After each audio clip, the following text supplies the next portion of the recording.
She has had her own journey that has just been inspirational. And so I'm going to let her tell you a little bit about what she's gone through. And we know she's got 30 minutes, guys. We can't go over 30 minutes with her. Lulu, take it away. Thank you.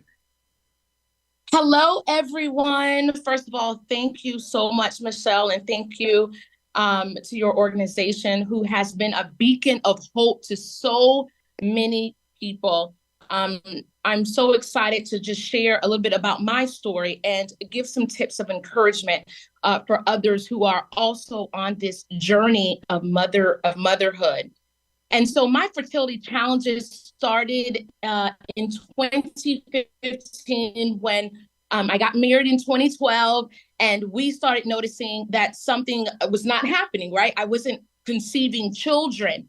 And because of it, we decided to start looking into our fertility challenges. And ladies and gentlemen, if you're on, what a journey that was.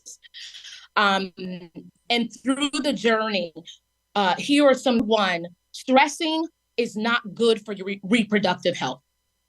This journey is very stressful. It can be very stressful. And so I want to just encourage everyone to really try to decrease your stress throughout this whole process, because we understand what stress can do to your body. You don't conceive when we stress.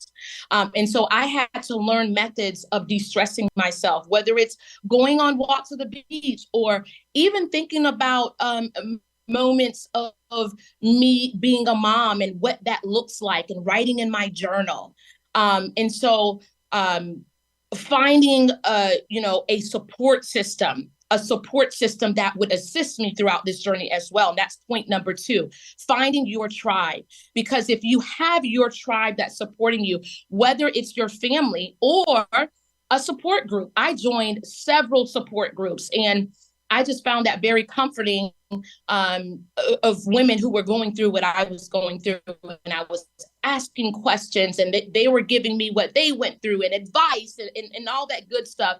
And I tell you, it made the journey so much easier, because let's let's not forget that others who have not gone through the journey and maybe have had kids, and it's easy, and you might be triggered by those comments, but when you have a supportive community of women that also are going through what you're going through, it's very comforting because they understand, they know. And so I encourage you to find those support groups, find your tribe that will help you get through the process. And then point number three is really not looking at other people's comparison is the thief of joy.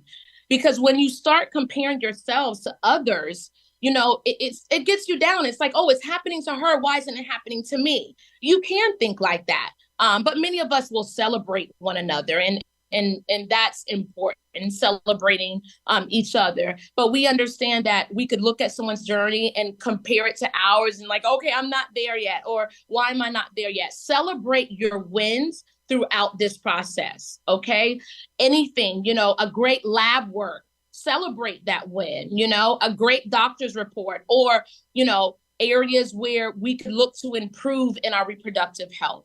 And so those are the few tips that I have that I would like to just tell the audience throughout this journey. It is a process, and learn to celebrate the process all throughout whatever that destination may be.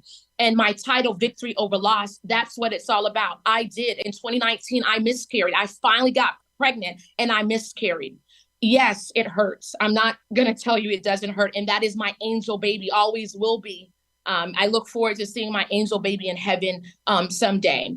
But through that loss, I picked up and I said, let me focus on things that makes me happy. Not that I'm not going to continue, not that I was going to give up trying. And so what I did was I joined a fitness group. I joined a fitness group and I got myself in the best shape of my life. And I believe I won third place in that sort of fitness group, getting healthy and whatnot. And then I did the reproductive process again, the fertility again, and I got pregnant. I got pregnant.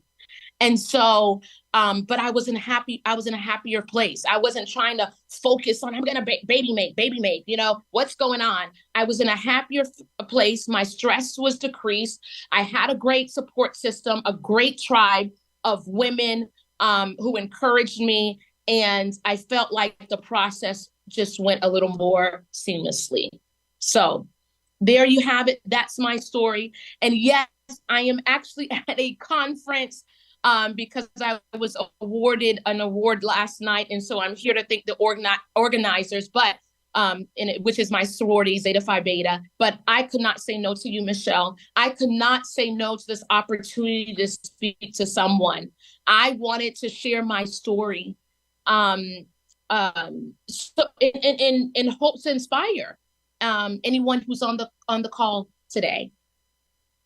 Thank you so much, Lulu. I just want to ask you, what did you do different for you to get your sons here, to bring forth your sons?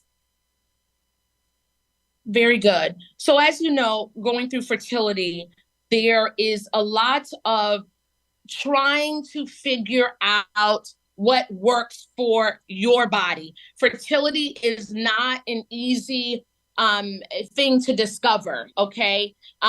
And so we had to just do several protocols. And the one protocol that I ended up with ended up working for me, which is the natural FET cycle, which is less meds. I was on a lot of meds. And then what they did was they took away majority of those meds and we stayed on one or two. And so that worked for me. Okay. Okay, because I was always wondering, what does she do different? What does she do Yeah. different? Because I know you had multiple losses, and Yeah. when you gave birth to your twin boys, I was just amazed at you for doing that. And then I remember you working out. There were videos of you running up a mountain. I was like, they don't have mountains in Florida. I'm like, girl, this girl's found a mountain in Florida, and she's running up a mountain, and you were working out. I remember watching you Oh, on that yeah. journey, Yeah. and so it's interesting, I don't comment all the time, but from where I was sitting, I was definitely like supporting you and pushing you on. And when your boys arrived, I was even more elated for you. And so, victory over loss. I know there's been additional changes in your life. Would you care to share how you are Oh, still persevering and moving forward with all of these hurdles of life that seems to hit you, but you just seem to keep smiling and just moving forward? And I'm just, believe me, sis, I am so, so in awe of your strength. So if you yes. care to share, please do. Absolutely. I love sharing. Sharing is caring. And so thank you for bringing that up. This topic, victory over loss, is very dear to me because I have gone through, multiple of losses in the past couple of years. And some would say, Lulu, how are you still standing? First of all, I believe in my Lord and Savior Jesus Christ. So above all, that keeps me grounded. But also knowing that even though we go through life's challenges, and many of us have gone through challenges, are going through challenges, we have to show up for ourselves. We have got to show up for ourselves first. I always love this analogy. When you're on a plane, they ask you to put the mask on who first? Yourself, in order before you can help someone else. And so when you go through those losses, I'm not saying that you shouldn't go through the grieving process, because you should. You should go to the grieving process. Whether you're upset, angry at that very moment, crying out, you need to let that out.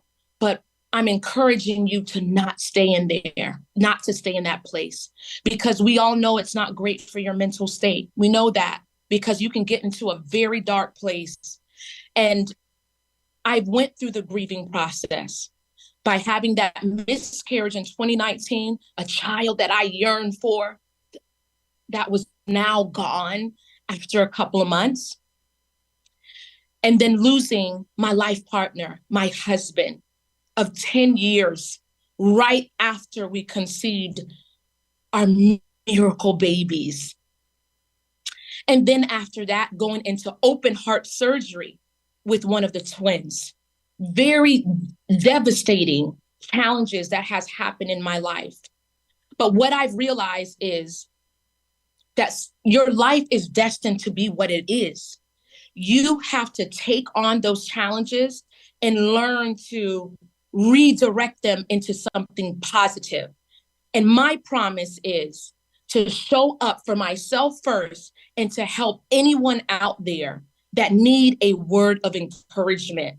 If I can do it, if I am here standing after a miscarriage, losing a child, after now losing my husband, my life partner of 10 years, and then going into an open heart surgery where the physician says your child may not make it.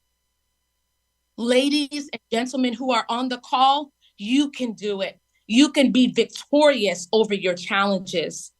And that's why I was committed to coming on today. Even if I know I had prior commitments, but when you messaged me, Michelle, I said, thank you, God. I want to be a beacon of hope for others out there who think that it can't happen to you. You know, being a mom, you can, you will. Being a father, you will. It will happen. Your journey may not be conventional. You know, what is conventional anyway? It may lead you into adoption.